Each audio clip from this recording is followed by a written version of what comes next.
Sponsored by Strategic Wealth Designers. All right, so many people this year finding themselves out of work with little on which to fall back on. Creating an emergency fund is really important regardless of good or bad times. Rob Lessio joining us now to look at how to design one, especially during the pandemic. And Rob, we've talked a lot about people not saving enough every month, and that's really been more apparent this year, unfortunately.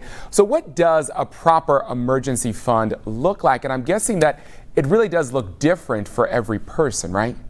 It definitely does look different for every person. Good to see you again, Cal. At our firm, we like to see somewhere between 6 and 12 months reserves. After that, you don't want to get too much more of that, otherwise the money's not going to work for you. But if you have 6 to 12-month reserves of your actual money that you're spending, and if you don't know what that is, go to your bank accounts, count up your last 12 months of how much you've spent, divide that by 12, and that's what your budget is. And that's how you come up with your reserves. And so, Rob, I'm curious. We've all been there. You're living paycheck to paycheck. You have barely anything at the end of the month left over. What's your advice to those folks who are saying, you're telling me to save, but I don't really have a lot left over at the end of the month already? Okay, well, times are completely different now than they've ever been, and maybe it's time to save like you've never saved.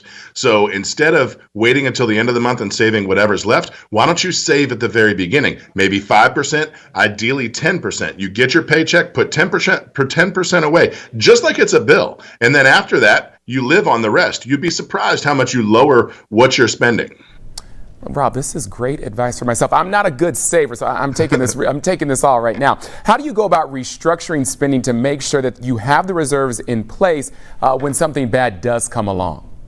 Okay, so if you're doing the right things and you've got your emergency fund, you've started saving the way you want, but things are still tight, then it's time to tighten the belt. If you've got cable, it's time to cut the cord. If you've got multiple children and they all have cell phones, maybe they can share one. Maybe you lower what kind of cell phone plan you have. Maybe you eat out less. Maybe you food plan.